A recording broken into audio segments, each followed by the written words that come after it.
Okay. Yeah, so like I said earlier, so we're going to start with the introduction. So the first question is, what is business analysis? What did they do? What is it all about?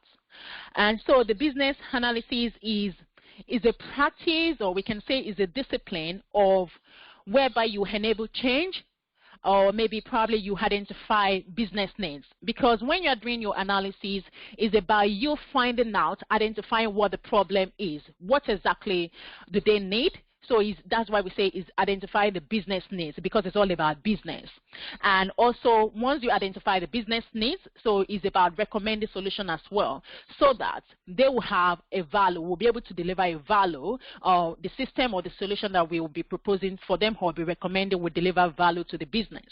And we can also say business analysis is a discipline of identifying business needs and determining solutions for the business, and also for the business problem, to help them solve the problem.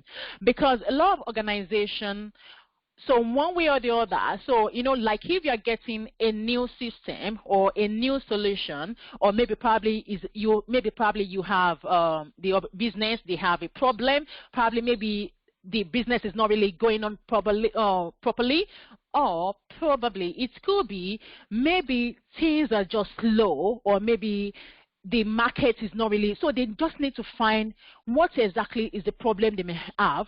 And sometimes they may even know the problem, and sometimes they may not really know the exact problem, what is actually going on or maybe wrong with the organization or their business.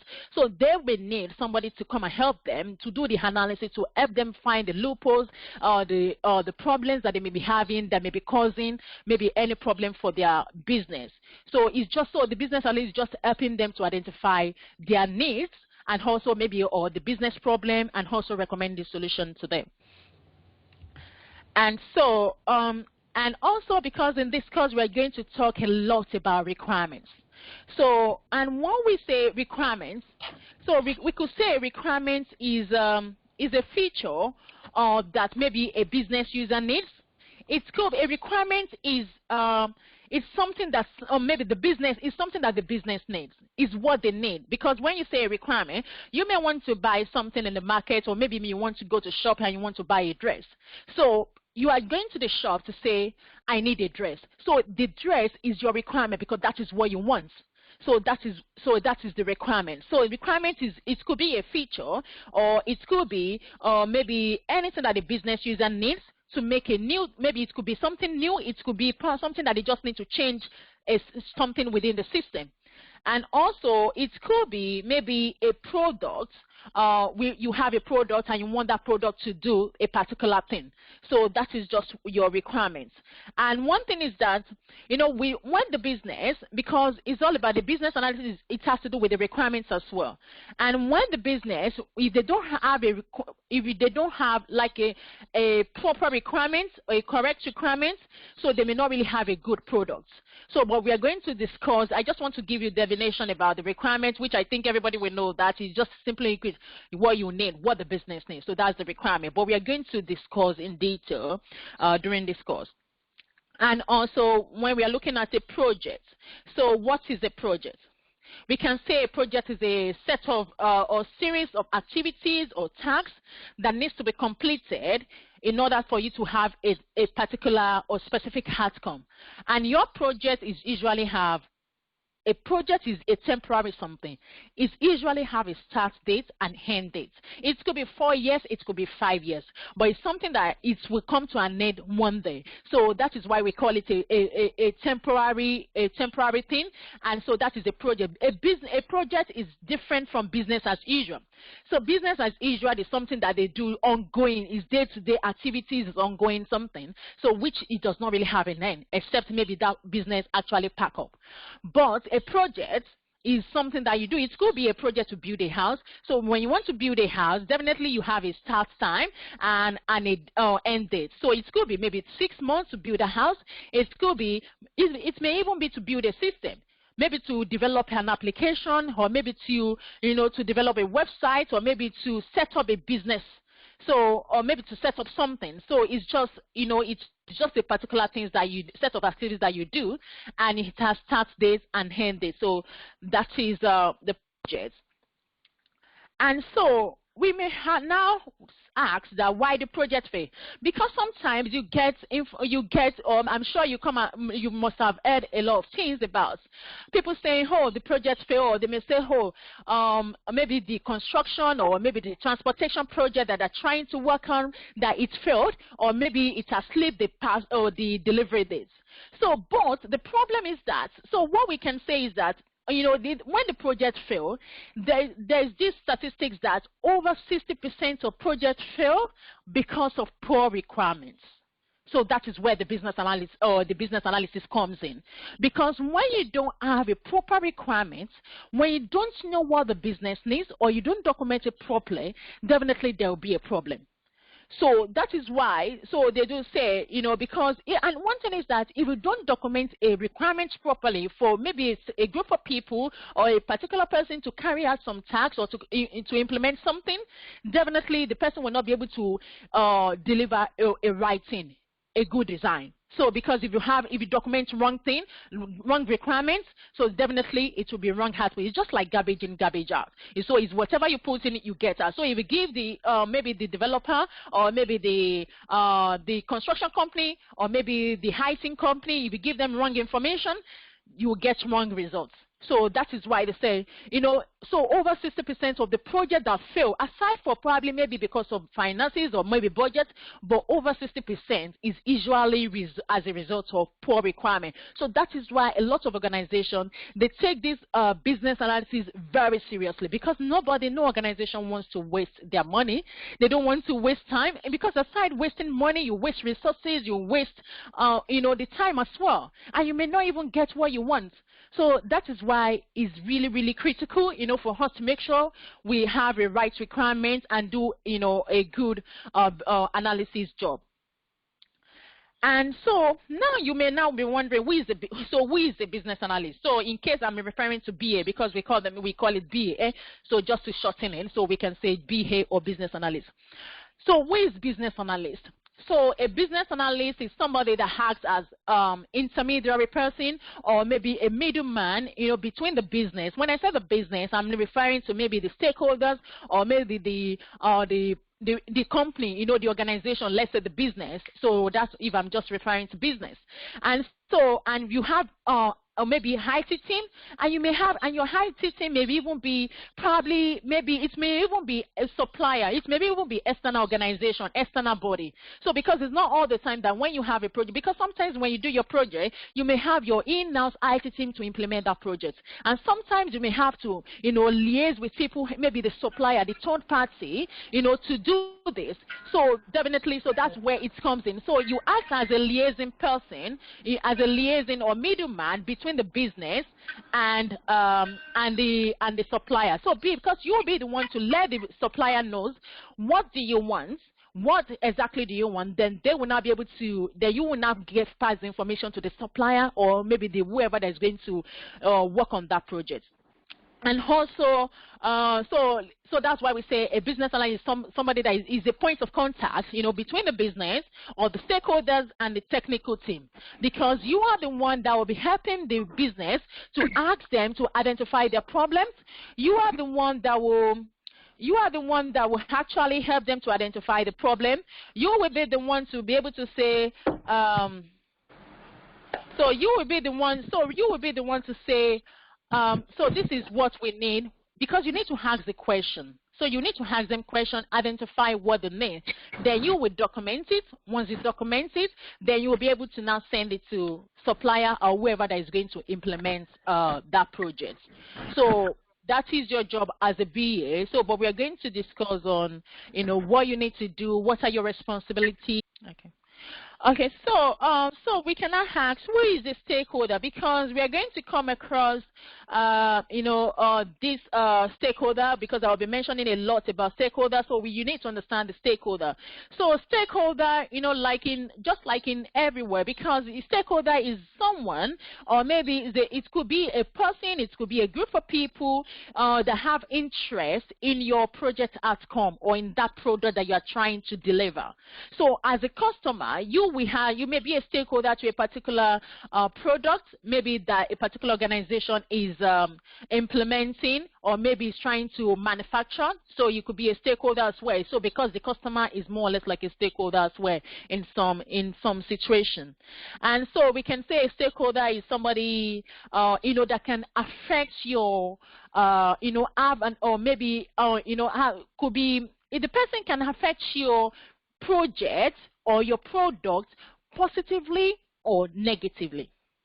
And so so the person can also have any impact or maybe contribution to what you are delivering as well.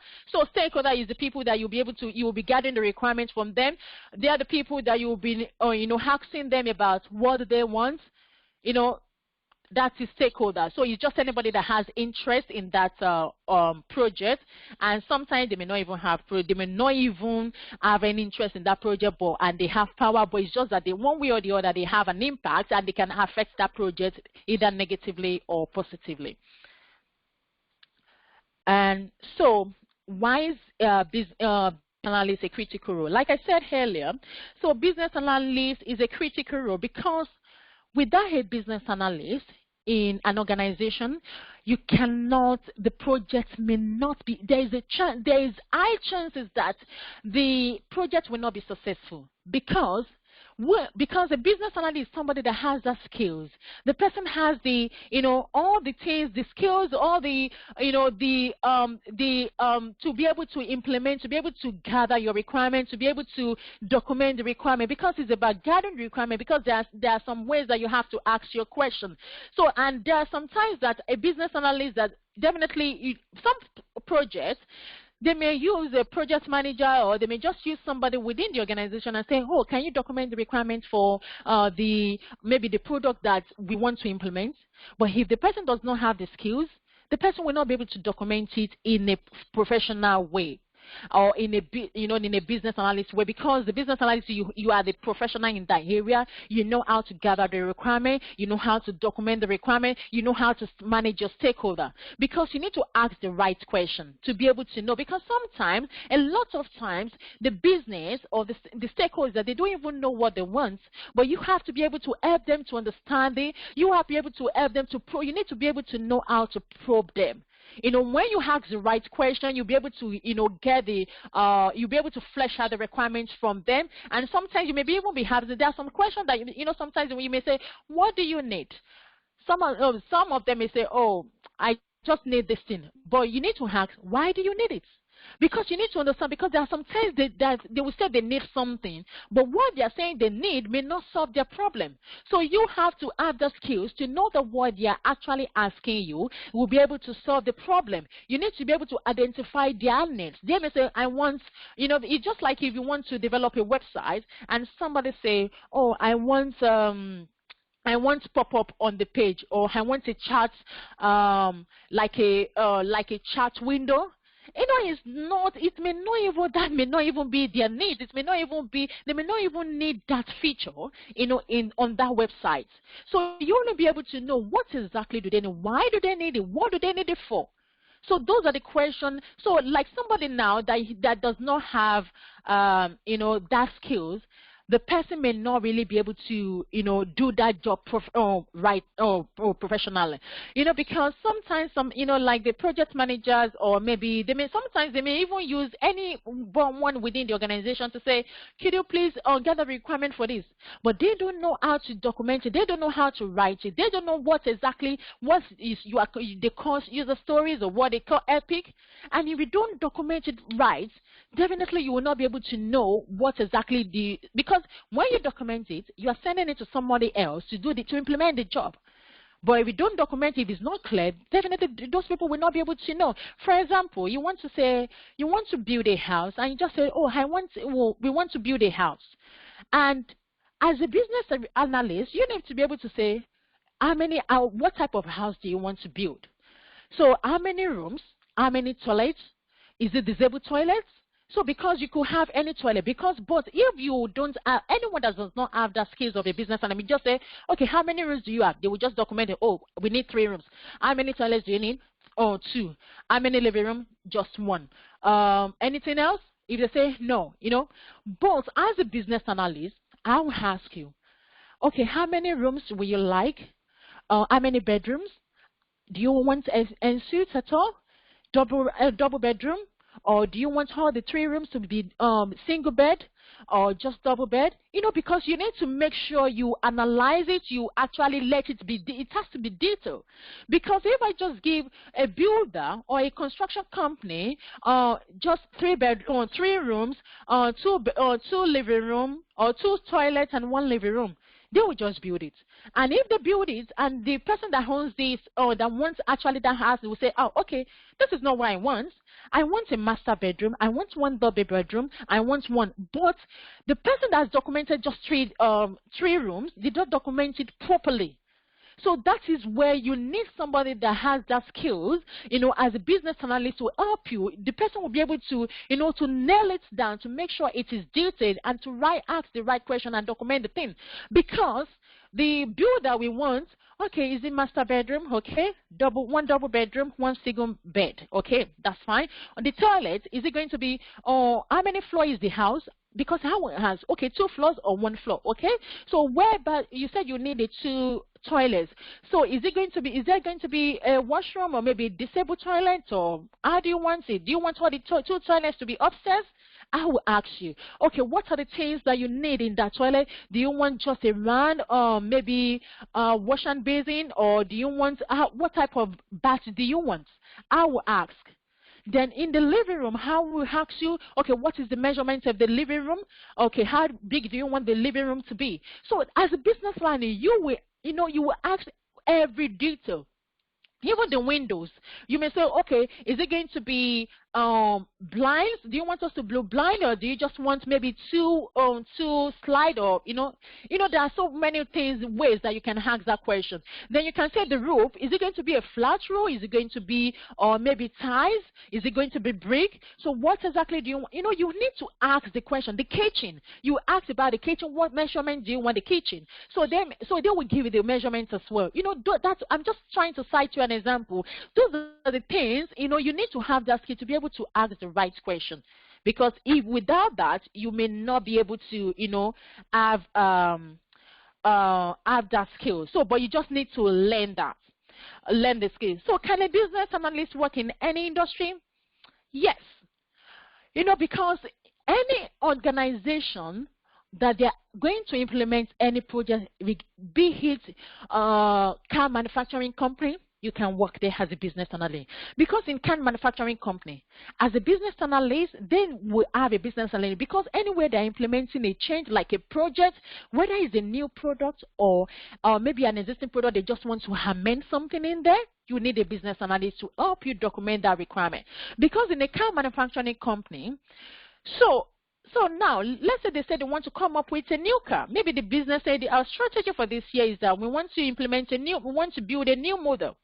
So as a business analyst, you will ask, what model is it? What are we going to call the model?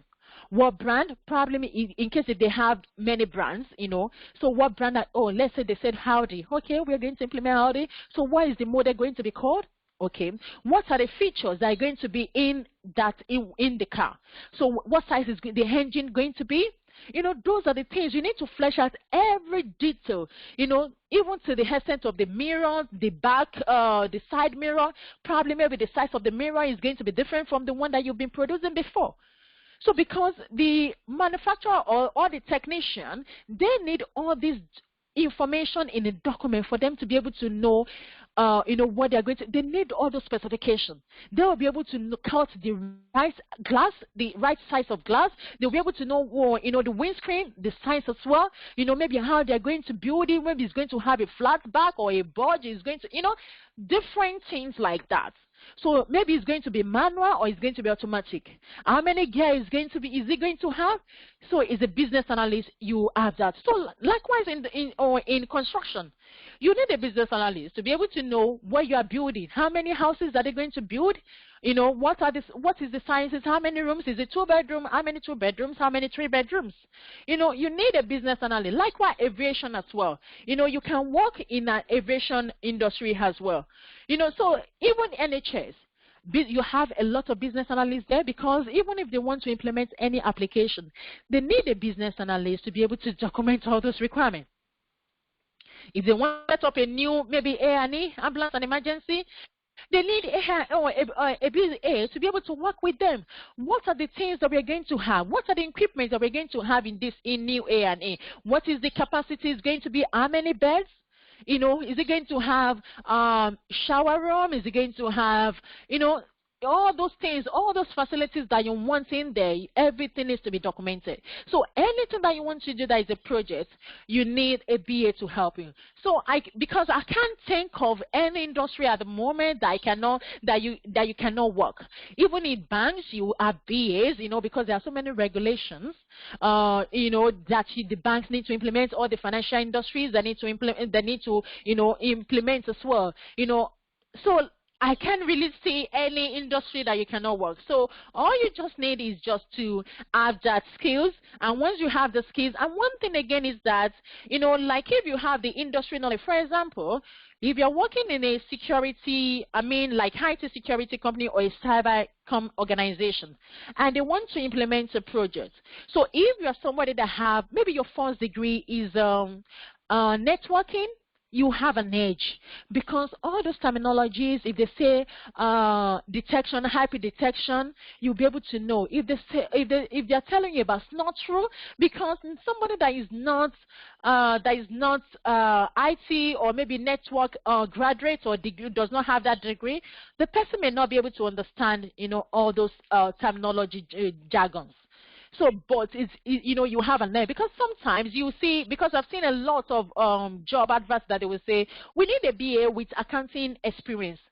You understand? Because I'm not from an accounting background, but if you have an accounting, maybe like you've read accountancy, or you read something that is related to accounting, and you know how those all these ledger, how everything, those accounting terminologies. Once you know that, when you now place you, and you're not a BA, because you can, be a BA. So once you're not a BA, when you are working on anything that has to do with the finance projects, definitely you will be able to understand that. You'll be able to blend easily, because unlike myself, that I don't really know, all those accountancy or accounting terminologies. So I may need to start asking them, but that does not mean that you can't work there. I can still work on any project that has to do with finance, but it's just that you have an edge. If you have that background, if you have that experience, if you understand it.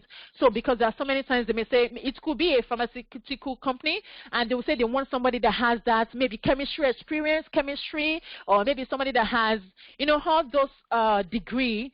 So sometimes, because they just don't want somebody that will come in and they will start explaining, oh, this is cyber attack is this, or they will start explaining to you. Sometimes they don't want that, but some organizations, they don't really mind. They just want you to come. They will help you.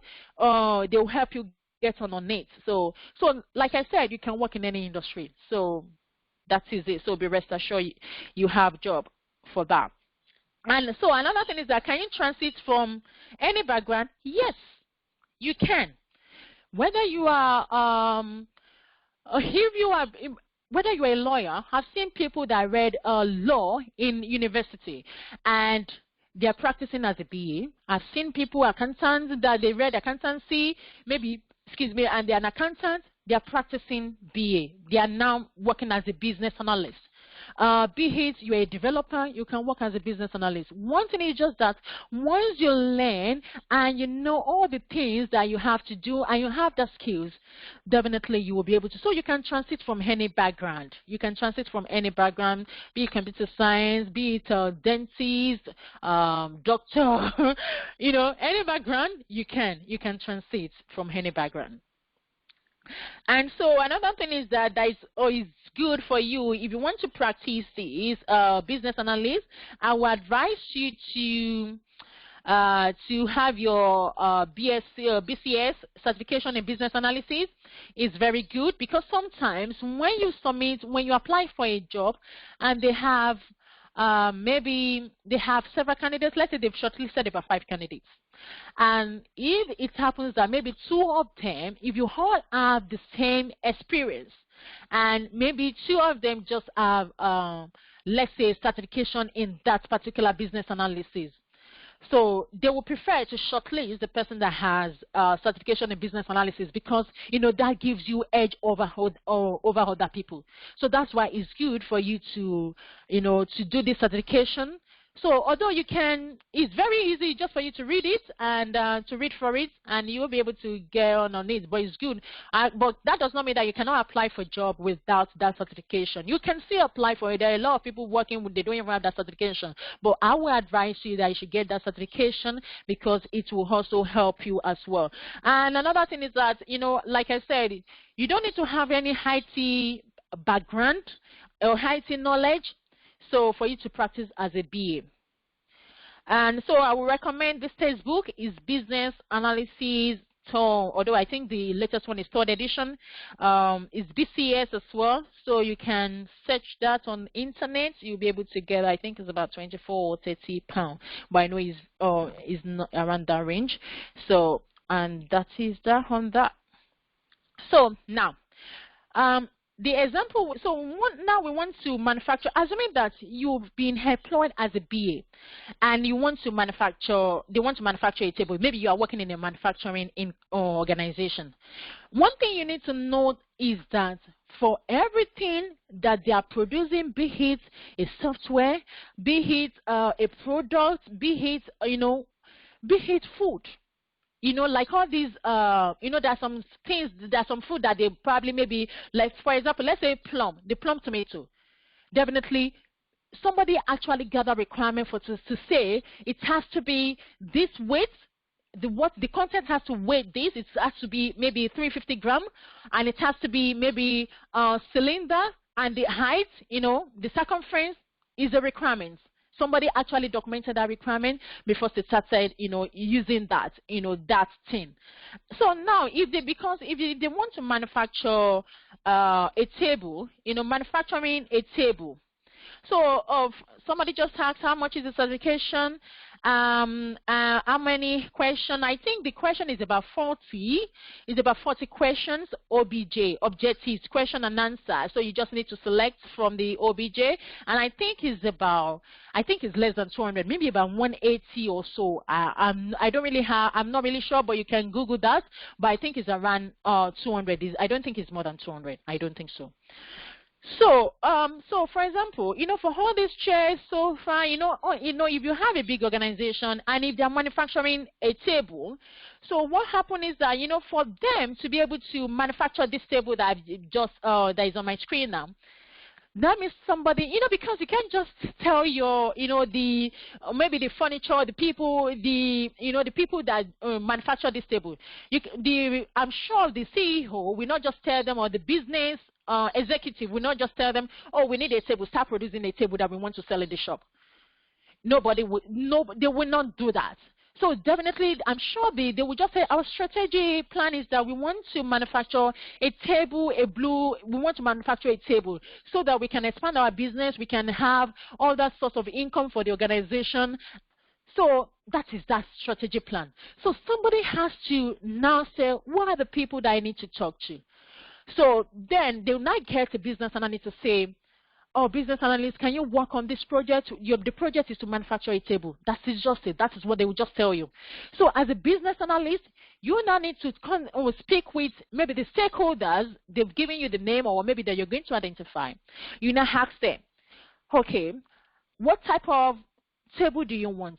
We want a table with legs. Then you need to ask how many legs is going to have. Oh, 4 legs. Because you know from experience that you've seen tables that has 2 legs, that has 3 legs, and that has 6 legs. So as a business analyst, you need to ask how many legs is it going to have. Oh, 4 legs. Okay. What material is it going to be? They're going to use to make that. What material do you want it to be for the legs? We want steel, because you know that it's possible to have that table legs in whether in wood or maybe in glass or in stainless or in aluminium or copper. So that is why you need to ask, so what type of material do you want them to use for the table? Okay, so they may now say, okay, we want let's say we want steel. Okay, then you can ask, what is the height of the leg? So now we are talking about the height of this leg. So which is the height of the leg, because you know the table can be 2 meters, it can be maybe half a meter, it can be 1.5 meters. So you need to ask all those specific questions for you to be able to get it right. Because if we do ask, so they may just build a table that is very huge, or maybe they're very tiny, or it could be maybe too tall, it could be too short. But because they want to manufacture what they want, what the business wants. So that is why they need you to ask all those specific questions. Then once you now ask about the legs, you've asked about the materials, you've asked about the height, you've asked about maybe the space within the legs, because from these first two front legs, the space, what space is it going to be? What is the distance between them? Because it can even have 4 legs, and it will be wider. It could be maybe 750 centimeters apart, and it could be 300 centimeters apart. So you need to ask that, what distance do you want it to be in between the 2 legs? All those questions you need to ask. Then you not ask, okay, the top, what shape do you want it to be? Now they've said probably maybe the ear. They've said, oh, we want a square top. You understand? Then you know what material. Is it glass? Is it going to be wood? Is it plastic? Because you know that it's possible for the table to have plastic top, or glass top, or wood top. So you need to ask. Then once you ask that, then I can ask, okay, what color would you like that to be? Then I will say blue. All those. But if you do have the skills, the person, another person will not ask all those questions, because they will just say, how many legs? Okay, you have what? So what topic do you want it to be? Okay, that's fine. That's what they will just ask. But your skills will make you will help you to ask, the right questions. Because like the way I've asked the question now, I will be able to document it, and I'll give it to the people that we're going to build this, and they will do the right thing. Because it's what I document for them, they would do. But if I don't document it, they may decide to use. If I don't document the top material, the tabletop material, they may decide to use plastic. They may decide to use wood. They may just use anything they like. They may even do, the size of the tabletop. It could be anyhow. The legs could be maybe 2 meters apart, but documenting the right requirements will help you to have the right and the good products. So, and with the good design, or the right design that you actually want. Likewise, also if you want to, assuming that you want to develop a website, which is very common, because you will come across, it depends on where you work anyway, but if you want to develop a website to broadcast news, somebody, a non-BA may just say, okay, what do you want on your website? You want to develop your website. What is the name of the website? What name do you want it to have? What are the things that you want to be doing on it? The person will just ask just random question that is not. But as a BA, I will ask, okay, you need a website. What are the things that you want on the website? How do you want it to be arranged? So they may say, okay, we want contact, we want career to be on it, we want career section, we want contact section, we want customer section, we want our address, we want our products. Then I will ask, how do you want it to be arranged? Is the contact going to be at the left-hand side, the top, or the bottom? Or is it going to be at the middle, or is it going to be at the right-hand corner? Then the arrangement of those content, it needs to be discussed as well. The background, the home page, how does it want it to, what color do you want the home page? Is it going to have any banner? What is the speed? How many people do you want to be able to work or to access the website? Because there are some websites that it can't allow 1 million people, because it depends on, how they build it. But as a business analyst, that will really help you, because you will be able to ask, how many people do you want to be able to work simultaneously on it? Asking the right question is actually a good skills of a BA. So it's just for you to be able to know what you do as a BA. So that is that. So we have some terminology. As you know, we just like every other profession. Business analysts, you have, some keywords, some terminologies, and language that you need to understand, that you need to be able to communicate within your BA community.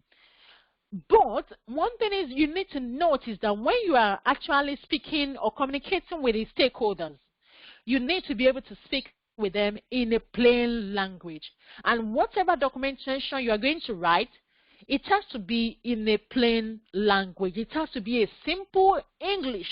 No, you can't use, a big terminology that, if the person, maybe it's an accounting package and you are using a terminology that is maybe accounting terminology. But if I'm reading it as a stakeholder, I may not be able to understand. I will just like, what is the meaning of this? So it has to be a simple, a plain English. That's just it.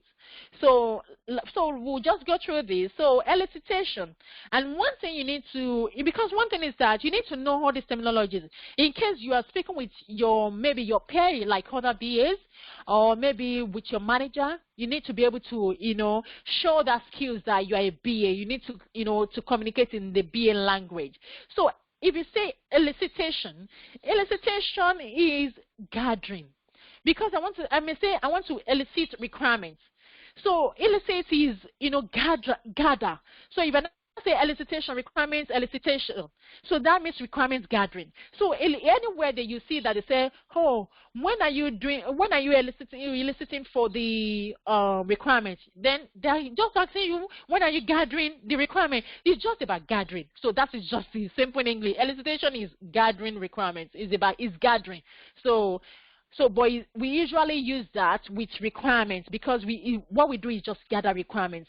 So we don't gather documents, but it's just gather requirements. So whenever they use that, with the requirement. They use that something relates with the requirement. That is only time that you use, this elicitation or elicit, so you are only applicable to requirements. So Moscow, you need to know this. For you to be able to practice as a BA, definitely you need to know this meaning, the meaning of this Moscow. So the M stands for must. Must, like we all know, must is something that is mandatory. So like the example that we showed earlier on the table. So I can say it is a must that the table must have 4 legs. But if I don't put must, so if I just say the table could or should have 4 legs, so that means the manufacturer can decide to do 2 legs or 2 table legs or 3 table legs.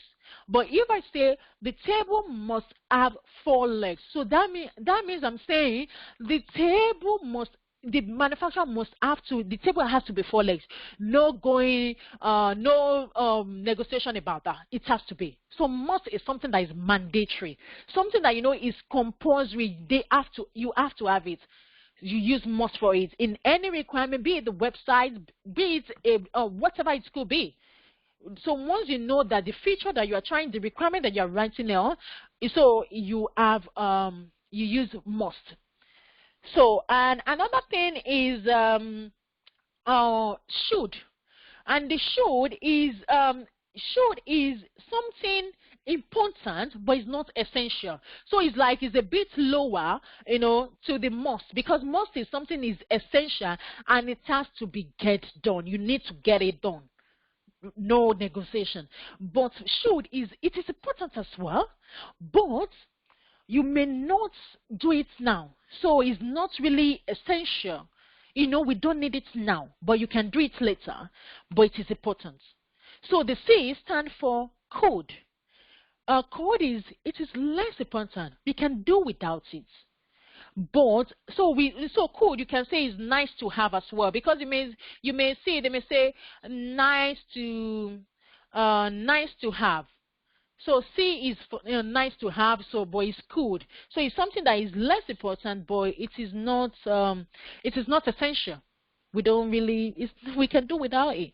So won't, as in WONT, or won't, will not, is you will not have. So you are not doing it. So you are just saying we are not having it. So we can say, for example, for that table, like now, because we have the table in blue and is in, let's say the material is plastic. So we are saying, so for example, probably maybe somebody have asked the business owner saying, do you want the table in wood? Or do you want the table to have a drawer? So then they may say, the business owner may say, no, we are not having it, because they don't need a drawer. They don't need a table that has a drawer.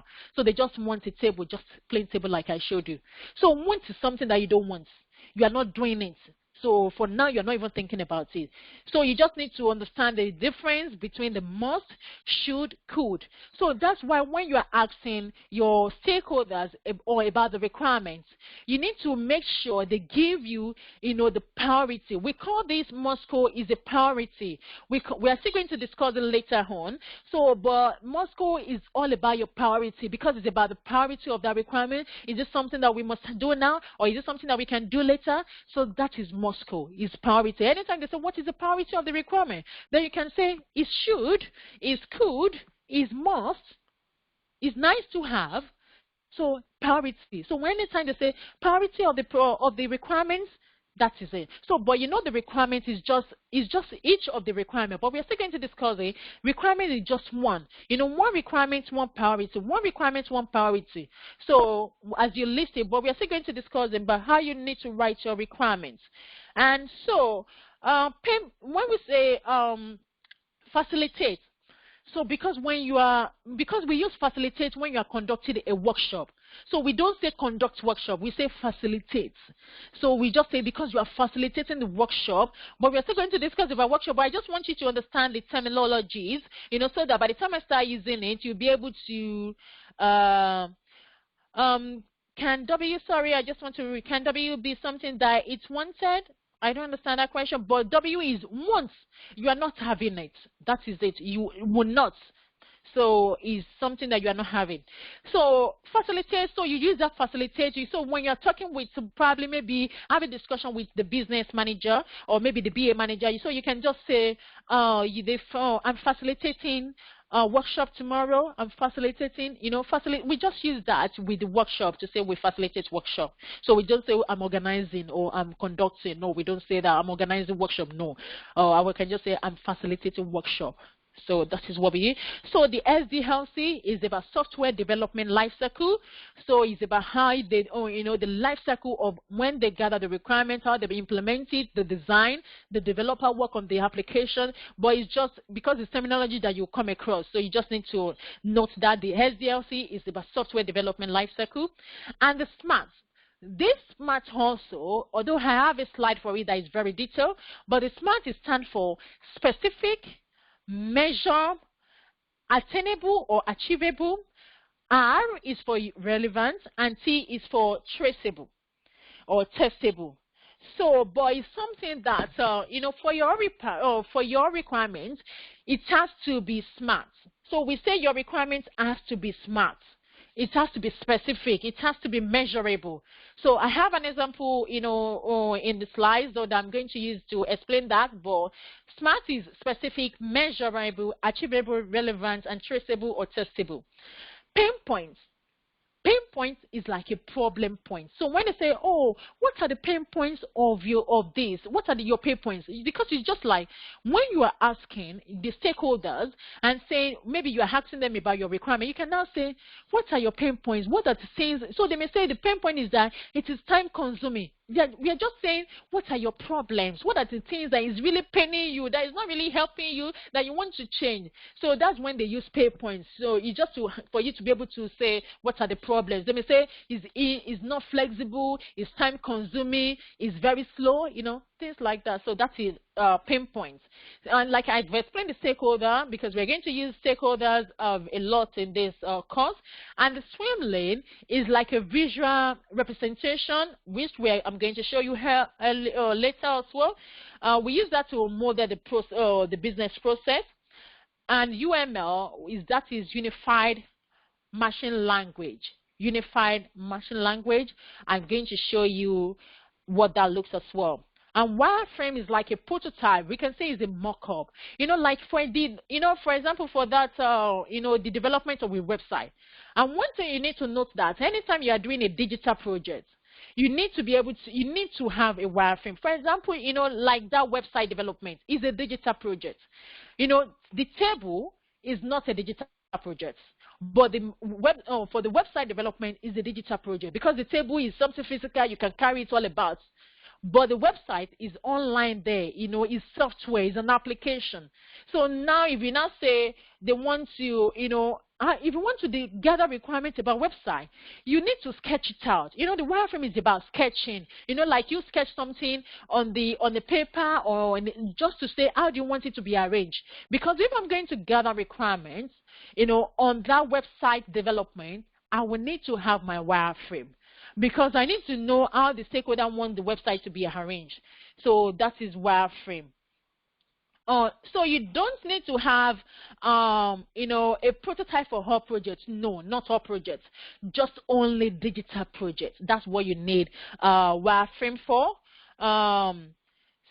And definitely this slide is going to be on the YouTube or Blue Sky YouTube channel, so you have access to it probably maybe in another 2 days or 1 day. But definitely you have access to this slide. So the wireframe, like I said, we're still going to discuss on this as well if we have time during the course of the this training.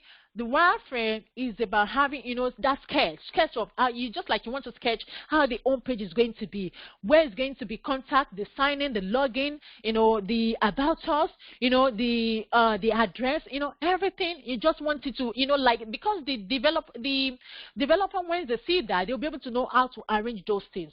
But without that, and you write all the things that you want to have login, you want to have about us, you want to have it, but they don't know how to. You didn't give them, like a blueprint. They will not be able to know how they need to arrange it. So that is why you need to be able to give them. So it is more or less like a blueprint. How you want it to be arranged. But we are still going to discuss that. And BRD is also business requirement document. It's a document that is if this person said, does that mean that you need to pay someone for prototype? If it's digital, you don't need to pay anybody. You would have to do it yourself as a BA. So you have to do it as a BA. So BRD is one of the documents that you need to produce as a BA. So business requirements document. So we have that later on. As is current. Anytime you want to say, oh, what are your current processes? What do you do now? So because you say what is, although definitely if you are documenting, you will use as is.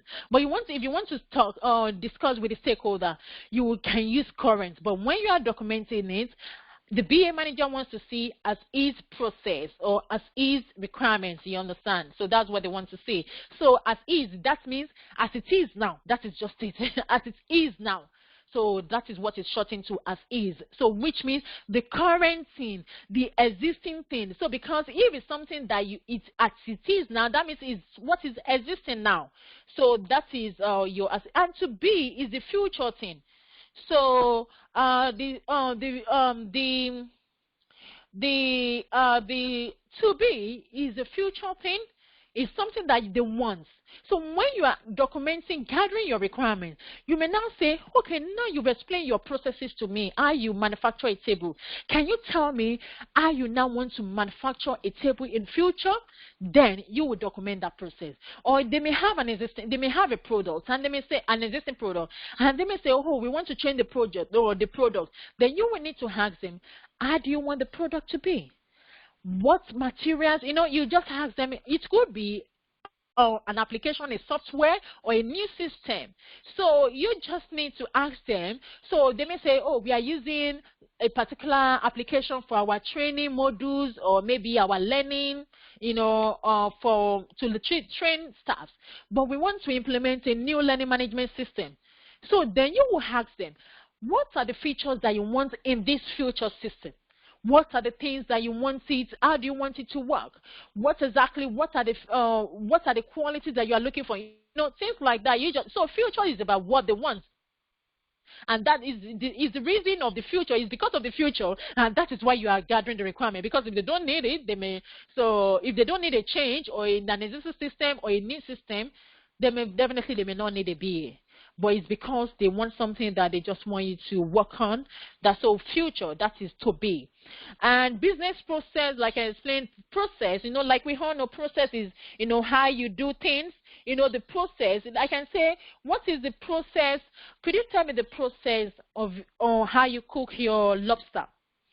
So if you are working on that project, then they will be able to tell you that, okay, we usually get the lobster every morning. When we get the lobster, we take that to the kitchen. The chef put it in the freezer for 5 hours. When they bring it out, then the chef puts this. The process from the beginning to the end. So because from there you'll be able to know whether there is a bottleneck, like there's a problem they want to rectify, or maybe they want to improve something. So the process is like how you do things. The process of, if I say the process of boiling rice, the process is that I need to get a pot, I put water in it, I place it on the cooker, I wash my rice, I pour my rice after boiling. That is just the process. So somebody just asked that as is and to be is contained in the right requirement. As is, you just because when you are documenting your requirements, so you are documenting what they want at the moment. You are not going to document what they already have, because they want a new thing. That is why you are documenting. Because you can only document what they want. There's no point of documenting what they already have. You understand? So you're going to document just the requirement that they want. But the processes, you have to. In terms of the process, you have to document the process, how they are doing things before and how they want to do it now. So that is the process. So that is assist and to be. So you usually use that for processes, your business processes. That's how you usually use that for. So to model your requirements, we say that. And so the swim lane, definitely for the swim lane, another thing is that for the swim lane, you need to have Visio. Microsoft Visio, V-I-S-O-I-O. I will show it in a minute. So you need to have that installed, because that is what you need to use to, you need that to be able to model your requirements. To model your requirements, to model your process, you need that installed. So you need to get that installed because you'll be able to practice on that. And so we talk about the competencies. Like I said earlier, that not just anyone that can just do BA. You can, that can gather requirements. If not, it will lead to a failed project. So for you to be able to, to actually succeed in this profession, you need to be a team player. And the reason why I say that is that you work with people, you work with your stakeholders, you work with the technical team. You're going to be working in some projects. You have to work in maybe solution architect. You're going to be working with a developer. You're going to have a project manager. You may have some other roles like that. And because you need these people, you need them to be able to succeed as well. Because it's your project manager that will help you. The project manager can give you some information about your stakeholders. They may say, oh, Happy, you need to be careful about, you need to make sure whenever you send an invite to maybe the finance director, you need to make sure you send it like 3 weeks before. If not, you will not attend. But if you are not really a good team player or a good team player, you understand, you may not get that information. So the thing is that, and which I know that in all professions, definitely you have to be a good team player, to help one another. And so stakeholder, like I said, this BA is all about more, like a stakeholder. You need to make sure you are able to manage your stakeholder. And the reason why you need to be able to manage your stakeholder is because they are the one that will give you the requirement. Imagine if you don't have a good rapport with your stakeholder. Definitely, I'm not saying you'll be laughing anyhow, understand, but like for example, if you are in a lift together, at least, you need to be able to make sure you can just say hello, hi, things like that, because because that may really go a long way for you. Assuming that you want to interview a stakeholder, and you usually see that stakeholder, you don't even say hello, you don't even say hi, you don't even greet. And maybe a few days after, you now say you want to gather requirement, or you are meeting the person, you now say you want to gather requirement. How do you want the person to react? How do you want the person to actually relate to you? It will really be cold. So that's why you need to have a good, rapport relationship with your stakeholder. And it could be probably first time you are meeting a person, and they say this person is your stakeholder. You've actually had a first meeting, and you are now maybe you need to meet with the person again. But if there is no good relationship at the first meeting, during the first meeting, definitely it will have impact on your next meeting. Because the person may even ignore you, and because there are some people that you even send an invite to them, they will not even accept it. They will not accept an invite to attend the meeting, and you would think, imagine you have a project, and they said you have maybe 4 weeks to document this requirement, and you have to meet several people, and you actually send an invite to maybe stakeholders, and maybe few of them, which are key stakeholders, and they didn't accept. And they don't even want to attend the meeting. How do you want to manage that? And there are some people that deliberately, they are very, very mean. Deliberately, some people just want to be a difficult stakeholder. They just want to make life difficult for you. But it's just that, as a BA, you need to be able to manage them. You need to be able to know how you can break the highs. You need to be able to make sure you know how to break that. Because like for example, saying that you can just say hello, hi, hello, hi. Next time, if you meet that person, the person may be able to help you. May be willing to, to come to the meeting. And because sometimes some of them will say, "Oh, I have other day-to-day job that I'm doing. I'm very busy. I can't attend anything." But how do you want to do it? You just need to be able to, try to convince them. Be polite. You need to be able to you need to be polite. You need to be able to be friendly with them, but in a formal way, you understand? Because that goes a long way. Because sometimes most questions they will ask you, how do you manage a difficult stakeholder? If you go for an interview, most times they usually ask that question, how do you manage a difficult stakeholder? Or have you ever, been in a situation whereby you have a difficult stakeholder, So definitely, so you need to note that. And so I know somebody asks, is unified modeling language or unified machine language? Is modeling language? Yeah, thank you for that. Is modeling language. So stakeholder management, that's ability to facilitate. If you're conducting a workshop, you are the facilitator. Or you will be the facilitator. Nobody is not the BA manager. Project manager is not going to help you with your workshop. You are responsible for your workshop. And your workshop, we are still going to discuss, your workshop is where you gather your requirements, how you gather, is a technique that you use to gather your requirements as well. So you need to be able to know how to facilitate, because there are some times that you have a workshop, you may have like 15, 20 people. If you are a shy person or timid person, how do you want to do it? You may not be able to do it, and you can't ask a project manager to come and do it for you. You can't ask any of your colleagues to come and do it for you. You have to do it yourself. You have to. So you need to be able to facilitate. So that is another skills that you need. Analytical and critical thinking. You need the skills as well, because like the way I asked, I probed the stakeholder to gather the requirements, about the table that we want to manufacture. Somebody else will not. And even sometimes, because sometimes they will tell you something, they may tell you, oh, okay, for example, if they want to manufacture that table, they may say, oh, we need, like a stand. You may be like, what stand? What do you mean by stand? Then the person will need to explain. And the stand is going to be probably, they just say they want a tray to be fixed, on that table, so that when people buy the table, they don't need to be putting a tray on the table. They can just put their drink on it like that.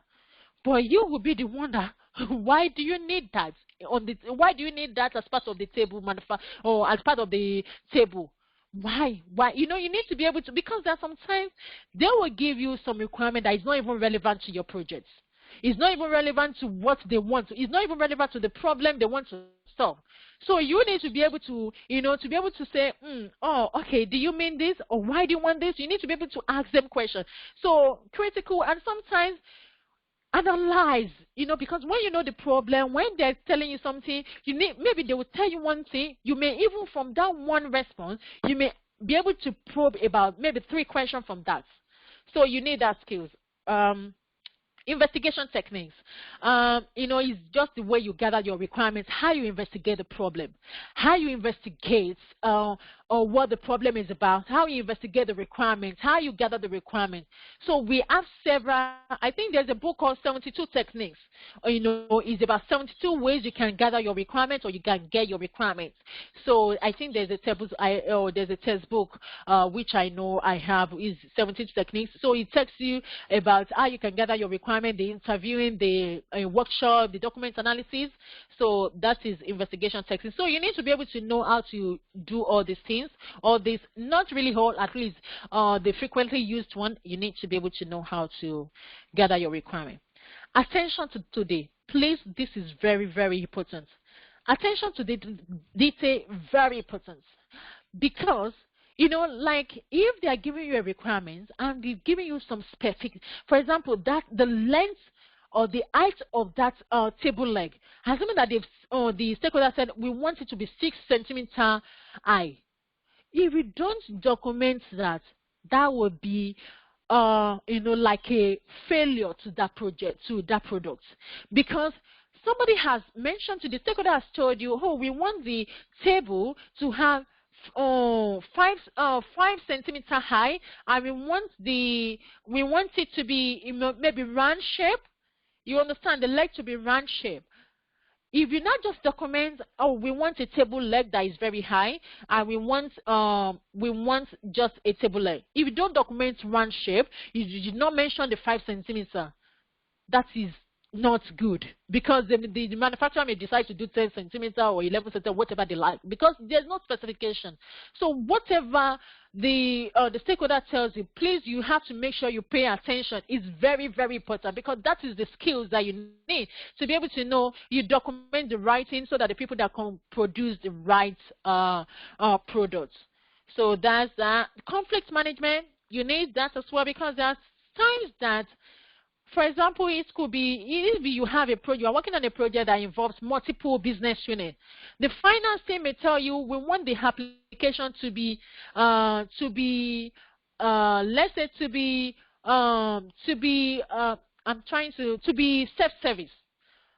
The HR team may say, oh, we want the application to be otherwise. How do you want to manage that? So you need, because there are some times that you come across that, you just need to be able to, manage that.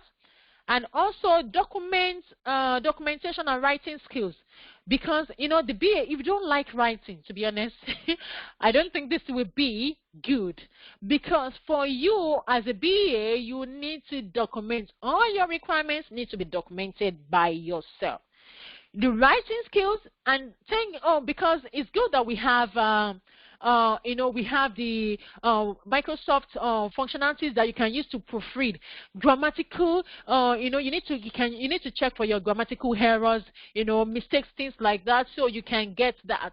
Because your document, imagine you document something that you want to actually send to a supplier, to a third-party supplier, and your name is there that you've documented it, and it has, there's nobody could even QA it, and it has grammatical error. The reputation will not be nice. So that's why you need to have a good writing skills, but it's good that you have Microsoft Word. It can actually help you to do that. Excellent communication. Very, very important. You need to be able to communicate very well, with your team, with your IT team, because you'll be working with these people and with your stakeholders as well. So if you can't really, really speak well, or you don't really know how to communicate, you understand, you are not really patient enough, it may be a problem. So that's why you need to have excellent communication, which I know everyone can actually have that. If you learn that, you can have it. And attention to detail, okay, that is twice. Business and industry knowledge, like I said earlier, if you have I'm from network background. So if I'm working on a project that is maybe they are working on a cybersecurity, or they are working about maybe network implementation, or maybe telecoms, I can work there. It will be good for me because all those terminologies I know it. They don't need to explain to me. So that's why I said business and industry knowledge is always good. That's why some people usually look for that sometimes, but it's just good. So if you have it. And so let me go through this question. Let's see what is it about. So requirements from the stakeholder is it necessary to send an email with the detail? No, we are going to discuss about that. No, that's not how you do it. I may not be able to go through. So when do we stop facilitating requirements for a project? We're going to discuss that. So this is just introduction. We're still going to going into detail of that. So the roles and responsibility, like I said, your roles is to you need to identify the stakeholder, the people that you're going to gather the requirements from. You will be the one to actually identify them. But it's not that you will be looking, if they ask you now that you're working on a project to manufacture a table, how will you know them? If nobody tells you anything, you won't know. Anyway, but your project manager may help you to say, okay, the project sponsor, that these are the key people that needs to work on, that we need to work with on this project. Then you have somebody. You understand? So, and one thing is that when you meet like the senior people, the senior stakeholder, they will help you to identify others as well. If they just give you one person in finance, or maybe if they tell you a finance director is one of our stakeholders, when you meet that person, the stakeholder will tell you that, okay, on this project, we want to involve HR, and the HR manager will be contributing to this as well. So the person will let you know. And other people that, let's say like the junior staff, the senior stakeholder will help you to let you know, you need to speak with my admin or my PA. My PA knows how we use the system, so the person will be able to explain to you. Oh, and you need to speak with our administrator as well. Oh, she's the one that actually uses that system, and or maybe that knows what the problem you're having, and they will be able to give you the information. So that's why it's always good when you are gathering your requirements, when you have to start from the senior person. So because the person will help you to identify other people that you need to speak with. And sometimes as well, the project manager may give you the information. Probably it could be maybe your business change person manager. The person may know that, because the work of the business change manager, they usually manager, they go ahead of you. They lay the ground for you. They try to make sure they clear the way for you. They try to let the business know that we are working on this project, it's going to have impact on your team, and the business BA will be coming, my colleagues will be working on this, they will be communicating with you, they will contact you soon. That's the work of the business change. There are so many things that they do. Anyway, but so the people as well, the business change may give you information about the people, the stakeholders that particular project is going to impact, and the people that you need to speak with as well. So that's on that. Stakeholder analysis, we have something on that as well, which we're going to discuss. But is for you to be able to analyze the stakeholder. Who are the people that are key? They're very important. You must not offend them. There are so many. So you'll be able to analyze them. Who are the people that you need to make sure you keep them on your side? The people that you can ignore. The people. Because you have different criteria, different levels of your stakeholders. So you just need to be able to know how to analyze them. But with your help of your team as well, you can do that. Investigation, like we said earlier, you are the one that is going to investigate the problem. You are the one that is going to investigate what the business needs. And you are the one that is going to investigate and recommend the business solution. So investigate is like, you know, it relates with the requirements. So you are responsible for that. So any investigation is the job of the BA. Requirements elicitation, you know, the requirement gathering, like we said earlier, is the BA responsibility, because you are responsible for documentation, gathering, analyzing, everything. And also analysis and evaluation of the requirements. When you gather the requirements, you are responsible to analyze this, to know which are the requirements that is must, which are the requirements that is functional requirements, which are the requirements that we are not doing now. You know, you need to be able, which are the requirements that are not relevant. So you need to be, you will be the one to be able to analyze this as well. The documentation, although when you gather all the requirements, when you have the interview or workshop, you need to document it. So you are responsible for the documentation as well. And in addition is also when you document it, people need to check it, the stakeholder needs to check it, they need to approve it, they need to provide a sign-off to be able to say, okay, this is exactly what we want, and it's right, or no, we want additional, we have additional requirement and want you to add to it, they'll be able to do it. So this is just like, you know, like the life cycle from the gathering, you analyze it, you identify it, you document it, and you get the approval. Then once you do that, then you get that onto maybe the supplier or the technical team. Okay, so let me check this. Please, is this guy going to be posted on YouTube soon? Yes, it's going to be posted. So as a BA, there are so many deliverables, but I'm going to mention the key ones. You know, like I said, the business requirement document. This is the document that you document all your requirements.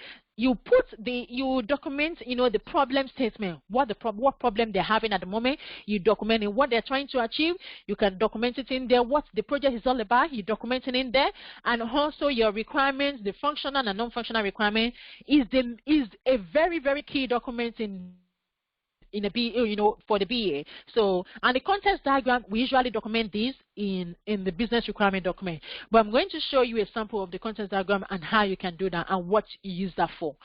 So, and also these are the requirements I mentioned. And in your requirements, we have high level and low level. You know, like if I say high level, I may say we want the customer to be able to sign. Okay, let's use the table that we used earlier. If I may say we want the stakeholder wants the table to have a square, top and a foreleg. You understand? That could be high level. Then I can now say low level. When I want to detail it, you know, to provide very detailed information, I can say the table, the square top table is going to, I want it to be 17 by 17 or 8 by 8. Then we want it to be plastic material. We want it to be, differences. You can now provide detailed information about that. Likewise, the leg as well. We can say it could be run, it should be run, it should be this height, it should be this material. So you are giving one, sometimes one high-level requirement, you can break it down into 10, 8 further requirements when you're not doing the detailed one, the low level. So that's just the difference. So sometimes, just say, document the high level. The high level sometimes could be 12. And when you now want to document the low level, it could be 40, 50. You understand? The start 12 can translate into 50. So you just need to know the difference. Anyway, just like breaking it down, doing more detailed work, explaining one thing and breaking it into multiple. So that is low level. And in your requirements, like I said earlier, you have functional and non-functional requirements. So I can say, I think we'll do that later. But the functional requirement is like what you want the product to do. So the product. So I can say my functional requirement, I want users to be able to log in. So I may say that is functional requirements. I may say that's my functional requirement. And so we'll use that, but we'll discuss on the functional requirement later. And the non-functional requirements, I may say I want, it could be availability. I want the system to be available 99 or 95% of time. I want the backup time. I want the backup to be every 24 hours. those are the non-functional requirements. So, but we'll discuss on that, but this is just like intro. So we have process map, like I said earlier. So the process maps, so you use your Visio, the swim lane, you use that, to model your process map as well. And you have other things that you can use to model your process map. Use case is part of the, one of the things that you do as well. You document the use cases as well. User stories, so your requirements could be, so your requirements will be, the table should be, let's say let's use the website, which I think that would be easier. Let's say the website, you want the functionality for people to be able to log into their account. So I can now say user story. You can now say, we want all customers to be able to log into their account so that they can, access their details or place an order. So which we're still going to discuss later, but this is just high level. And we have acceptance criteria which you need to also document. So all these things, sometimes you can write all these things in business requirement document, and sometimes it could be a separate document depending on the template that they use in the organization where you are going to work. And requirement traceability is also a document that you use to trace, like who actually, give you the requirements. Does this actually meet the strategy, maybe plan? That's the requirement traceability matrix. But it's not all the projects that you have to document requirement traceability. Not all projects. There are so many projects that I've worked on that we do not even do requirement traceability matrix. So it depends on the project, but they will let you know, or your BA manager will let you know, or you will know as time goes on. But your acceptance criteria definitely is key. You have to do that like all the time. So the business case, sometimes the BA, they do prepare documents, the business case, but most times, like you say, most times is usually the work of the project manager. But sometimes when they don't have a project manager on the job, on the project, they may actually ask the BA to document the business case. But even if you are documenting the business case, don't worry, you have a template that they will give to that they will give to you, for you to use to document that business case. They will provide support because it's not like BA. Test cases is the QA or software tester. Those are the people that write this as well. But sometimes I've worked on several projects that I do write the test cases myself. And once I write it, then I may now compare it. They may now compare it with what the supplier is going to bring to us for us to, that we're going to use for the testing of the products. But having a knowledge of that is a benefit, is an added advantage as well. So that when they are talking about it, you'll be able to know. But it is not mandatory for a BA to write that. No, BA don't write that. But there are some circumstances that they may ask you to actually write, maybe write something. But that's not going to be official. But because it's the work of the QA. But maybe in a small organization that they don't really have a tester, they may ask you to write it. So, but it depends. Wireframe, like I said, use that for digital projects. So you don't use Wireframe for not all the projects that Wireframe is applicable to. So just only the digital project. It's just a visual for them to be able to see how you want things to arrange. Like if you are designing a form, if the same wants to implement new, let's say new home office form, new visa form, or new, something that has to do with any organization. Or new customers form, new customers form, let's say that. So the form, how do you want, if they may give you all the requirements, we want name, we want their address, we want to capture their DOB, we want to capture their ethnic, we want to capture their gender, they may write, but how do they want it to be arranged? So is it going to be name first? Is it going to be agenda on the 5th or the 10th? So something like that, you need a wireframe to be able to say, how do you want this to be arranged? Which one is going to be the second, the third, the fourth, the arrangement? So the wireframe, it will help you to do that. Impact analysis is also not, to be honest, I think I've only done that maybe like 2 or 3 projects. So it's not, but if you happen to do that, they will give you a template and that will actually help you. It's just to actually identify the impact area. Is it going to impact the processes, the people, the resources, or maybe are they going to change their SLA or maybe a particular system that they're using the downtime? So many things to consider there, but it depends on the template that they have in the organization. But like I said, not all organization that does that, but you just need to know that as well. And so I'll quickly go through this question here we have. So project management methodologies. Okay, we're going to discuss that. What does this test case? So the test case is like if you document for the development of project, we are not saying we want to log in. We want somebody to be able to log in. So the tester, they will, like the software tester or the QA, they will be the ones to write that. Like if they click on the login, what should happen? What should they say? Is it that a box should appear? Because it depends, is your requirements. That's what they will use to write this test case. That is why a BA is very, very key role. Because without your requirements, without a BA documenting any requirements, the project manager cannot manage any projects. Because the requirement is like a sensor, is like the backbone, because it's your requirement that the project manager will not be able to say, who is doing this, who is doing that, what are the things that they said we need to do, And also the tester as well, the software tester. The BA, because they will use the requirements of a BA to write their test cases. Without the BA writing any requirement, they don't even know what to test. They don't even know the products that they're going to, they're going to develop. So they rely on the BA to give them the information on the requirements that the business wants. Then with that, they now say that, okay, this is what these are the requirements that the business wants, and the developers or the IT people, they're already, manufacturing that or developing it. Then they will now say, based on the requirements that the stakeholder requested, we need to use this to test that has been delivered. So what are the things? They may now say, okay, we want to be able to log in. Can they log in? What do they need to log in? Do they need to register first? What are the things that they need to register? Do they need to use name or email address? What is the password? Because the part of the requirement could be, we want them to be able to use alphanumeric as a password. So that means the tester will write a test case to say, when I log in with alpha letters, I should get error message. You understand?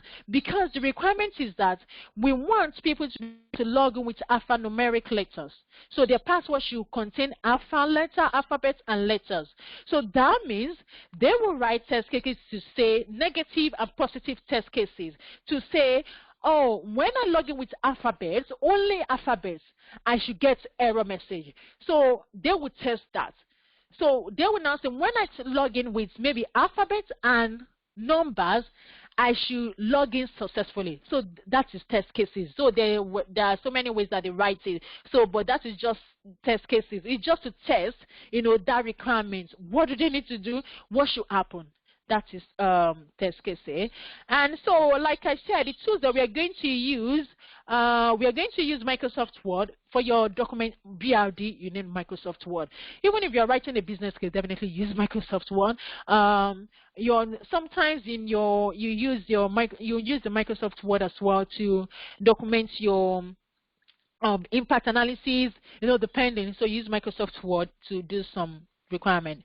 But definitely in most organizations you have a template anyway. So, but once you have an idea, you'll be able to familiarize yourself. Once you see the template, then you'll be able to know what to do. Microsoft Excel, we use that as well. Sometimes we write our traceability metrics in Microsoft Excel. Our user stories, sometimes we write that in Excel. Acceptance criteria, sometimes we write that in using Microsoft Excel. So you just need to know that. Microsoft Visio, this is when I said you're going to use, is very, very important you have that installed, so that you can practice, you can model the requirements. Like if you want to model your requirements, like drawing the UML, you need this software. If you want to do the process mapping, you need this software as well. And it has different templates like the Wireframe and several of it. So yeah. So also we have some Wireframe software that you can use. I think this is a common one, Balsamiq, Sketch as well. You can use that. And sometimes, sometimes some people, they even use paper, depending on what they actually want. You can use, to be honest, sometimes some people prefer to use paper, but it depends on the organization, but that is not really like, standard. But you can use Besame, but definitely if you are doing a website, you can't do it on the paper. That means you have to use like B3, definitely. But if it's something that is it's just to show the stakeholder you can easily do that. But definitely you can use Besame, very easy to use and sketch. So now I'm going to give you 5 minutes just to test what you've done. You can just write it down where maybe on your paper. I want you to list 3 roles or responsibility of a BA. What are the 3 things, just out of all the things that I've mentioned, that a BA needs to do? Could you list 3 responsibility of a BA? And the second one is the 4 skills or competencies required for you to be successful as a BA. What are the skills that you need? So you need that. And the third one is list 5 terminologies that we use frequently in business analysis. So I'm going to give you 5 minutes. So then we'll continue 9:30. So you can use 5 minutes to do that. So just to test what we've done so far, if you can do that, please. Because sometimes, all this thing you come across it in the exam as well, and or sometimes even during the interview, they just want you to use the competency based to answer the question. So if you can do that, please. Okay. Investigation, analysis, evaluation, documentation. Good. Attention to detail. Well done. Yeah. Okay. 3 minutes to go. Points. Yeah. Good. Assist to be. Moscow. Yeah. Good. Team player. Elicitation. BRD. UML. Okay. Stakeholder management, correct. Conflict management. Yes. Wow. Well done. Lifecycle, SDC Smart, UML, Wireframe, good. Business process, investigation, stakeholder, yeah, good. Point, UML, attention to detail, yeah, good. Excellent communication, good. Team player, very, very important. Okay, yeah, so well done, everyone. So I know you've mentioned about the roles, the skills that you need, and also the terminology. So well done. Yeah, well done for that. Yeah. So we'll move on now. So now, how do you identify your stakeholder? How can you identify your stakeholder? And I think I've mentioned this previously, that you identify your stakeholder, from your project manager may actually tell you, and sometimes your maybe like the senior person, stakeholder, may actually tell you some of those information as well. So, but definitely you have your stakeholder. You identify that before you even start gathering, because if you don't know who you need to speak to, you will not be able to gather the requirements. So that is why. And just to let you know, because I know I mentioned this, because a lot of times, sometimes they ask you that, when do you need a BA? Because I think I've come across that.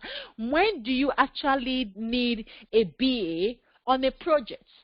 Do you get a BA before the project, or while they're implementing that particular project, or maybe when they're finalizing the project, they've implemented it, they've tested it? Is that when you need a BA?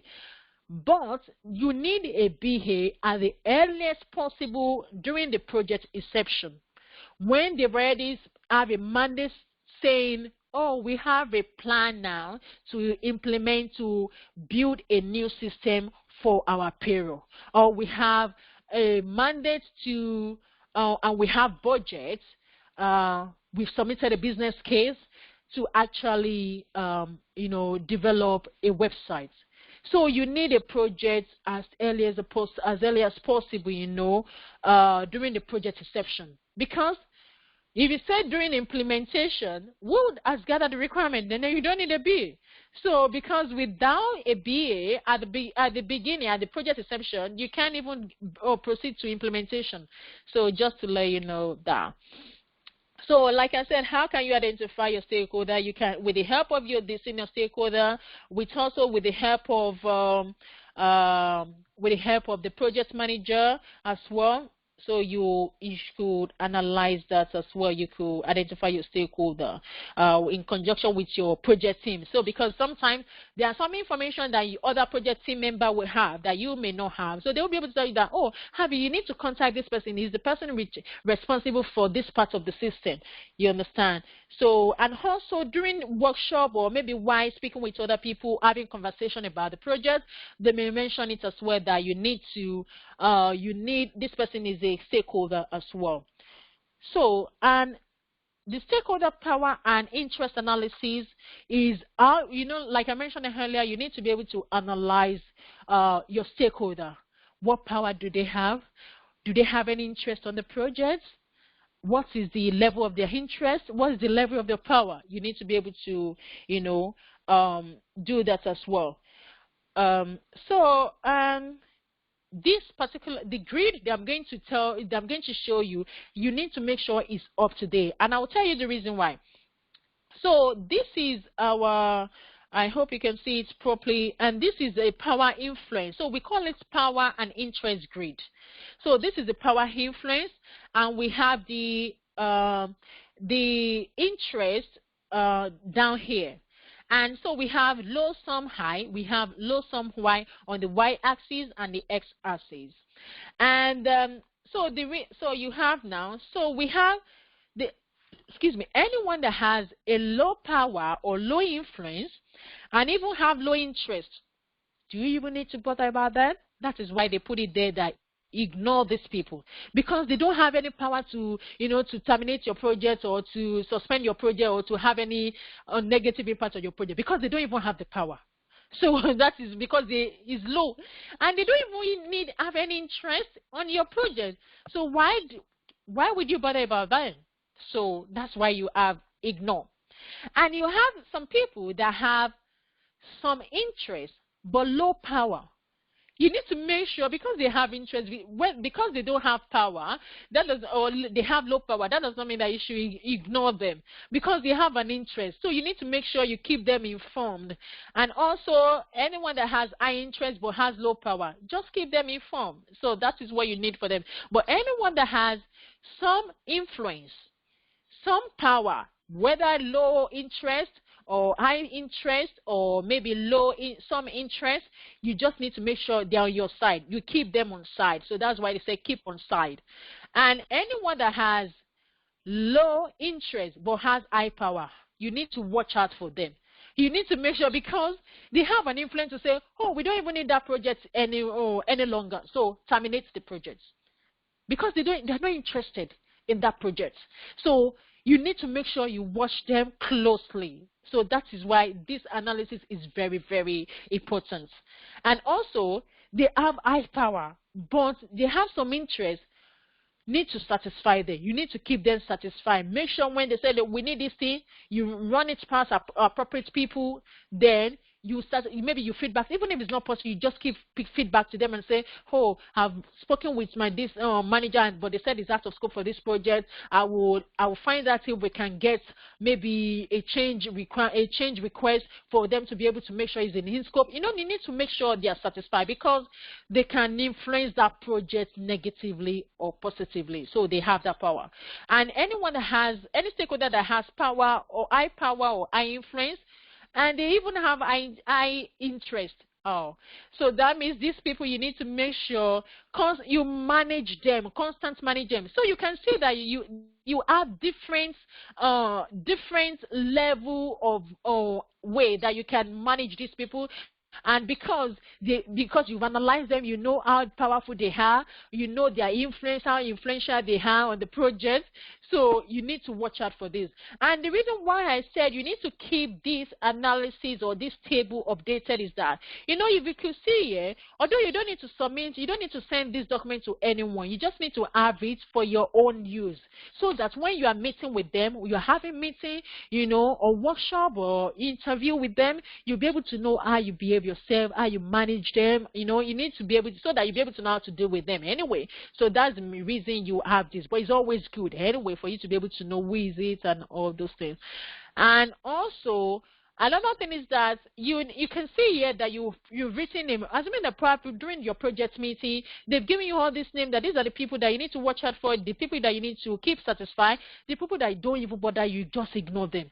When you write the names, it could be probably maybe this term, or maybe 4 months after, or maybe a few weeks after the person left the organization.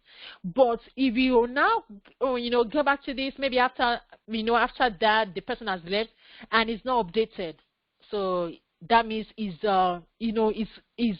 wrong information, because you may be looking for, maybe somebody else, or maybe your colleague may be looking for Tom. Meanwhile, Tom has left. So that's why I said you have to keep this updated, because sometimes, and it could be circumstances changes, it could even be maybe the person did not even leave. Maybe it's just that maybe the project supposed to be finance project, and they're not saying, oh, is the facility team or the HR team that will be managing this now. You will see that the power and the influence and the interest will change, because people that actually need that project before, they are no longer, and it has been changed to other people, and maybe it's just few things that the financing will be now needing there. So that means, everything needs to be updated. So that means you need to update the table. So that is just that. And also, and one thing I would say again is that despite the fact the table will say ignore, but please don't ignore any stakeholder. I would say that. Personally, I would say that don't ignore any stakeholder. Just make sure you manage them. But definitely in the BA, they will say, okay, the person cannot do you anything. So but I would say don't ignore any stakeholder. And like I said, the position may change. So just be careful about that. And so, we have different requirements processes. Like I said, this is all about requirements. And requirement elicitation is the first thing that you need to do. Now that you've actually identified your stakeholders, then what next do you need from them? You need to ask them the question. You need to ask them about the problem they are facing. You need to ask them about their need, what they want. You need to, so that you'll be able to recommend a solution to them. You'll be able to help them to investigate a solution. So requirement elicitation, that's what comes next. After you've identified your stakeholder, you now know the people that you need to meet. Then you need to meet with them to carry out the requirement elicitation. So that's the first stage of the requirement. Then we have the requirements analysis. So once you gather the requirements, what do? You analyze the requirements. Is the requirement, is it relevant? Is it something, is it functional or is it non-functional? Is it technical requirements? There are so many requirements. So what it is that they're giving to you, now need to analyze it. And we have requirement specification. Like I said, this is about the documentation, about grouping in most, the priority one, the highest priority, the most, the code, you write everything, the modeling of the processes, you also document it. And we have the requirements approval. Now that you've identified your stakeholders, you've gathered your requirements, you've asked them. You understand? You've analyzed the requirements, you've documented it. What you need to now to do is to get approval from these people, from the stakeholders, to say these are the things that you've actually told me you need. These are the problems. These are the processes. This is how you want your processes to be. This is how you document. You said how your processes work at the moment. These are the requirements that you need to say. You document everything that they've actually told you, informed you. You document everything.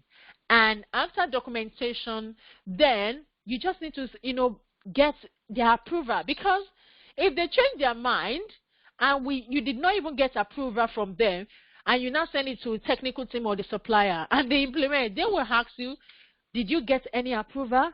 Because they may tell you last week, it was last week or 2 weeks ago that you gathered this requirement, but we had a meeting last week that the strategic plan has been changed.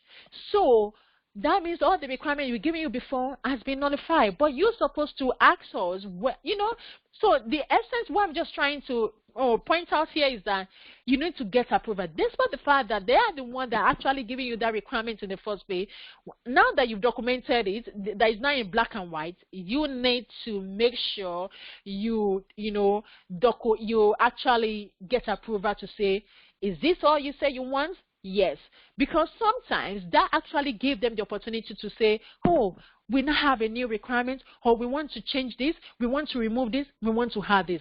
So it's a process that you cannot do without that. Once you document anything, you need an approval. So that is about that. And so I'll stop this maybe in another 1 minute. So for us, but what we are going to, so we have a requirement elicitation technique. So it's a way you investigate. So like I said, why do you need to investigate in the first place? You need to investigate to actually identify their area of concern, the problem, what is really paining them, what they actually want you to resolve. They need you. You understand? They need you. They need you to do this. So you want to identify the weakness of the system, where they're having the problem, what is actually affecting, the project, why they need a new system, why they need a new process. You need that. Then you want to investigate so that you'll be able to know what they need. What are the new things? Now that they even told you that, okay, this is the problem that we're having, what do they need? So, they may tell you, we want you to actually supply us maybe 2 screen computer, things like that. So then you need that to be able to, you need to investigate to be able to compile the requirements for maybe any new system or change, and it could be probably maybe their current function needs to be changed as well, or maybe the processes, you understand. You need to be able to know whether the problem with the current operation needs to be addressed. That's the reason as well. And it could be probably they just want additional feature to their existing system. So you just have different ways you investigate. And so we have different, like I said, we have different investigation techniques. But because of time, I don't think we'll be able to cover much on that, but we'll see. So the interview, this is very, very detailed one. So I would not want to go into this today, because I know we may spend about 15 minutes on, or maybe 10 minutes on that alone. So yes, so I think we'll stop here. So next week, we will continue, by God's grace, we'll continue on this requirement elicitation technique. So, which is because it's very, very, very important. You need to know this before, if you want to practice as a BA, you need to know these elicitation techniques. You need that, and you need to, because there are some things that you need to do, so the detail is very, very important. So we'll discuss that next week. And yes, so let's see if I have any question. Yes, we are using the same link. We are using the same link next week. Yeah, the same link. So I'm trying, so if you can do this in 5 weeks, but maybe next week we may actually spend that 2 hours, because it's very interesting anyway. It's very interesting. So once I start talking, forget. But just we'll try and make sure we do all those investigation technique next week, because it's very detailed. So I don't want to really go into it today. So no, I've not got any free Microsoft Visio, but I think you can buy that on eBay. The last session we had, I know some people said they were able to get that on eBay. So I think you can get the Microsoft Visio on eBay, and I think a very affordable price. So I think it will be good if you have that Visio installed. Yes, it will. Okay. So, yeah, I'm just reading through the question to see if there's anything we need to respond to. Yes, I think that's all for today. Thank you so much, and I'll speak to you again next week. I guess, Grace. Yeah, thank you.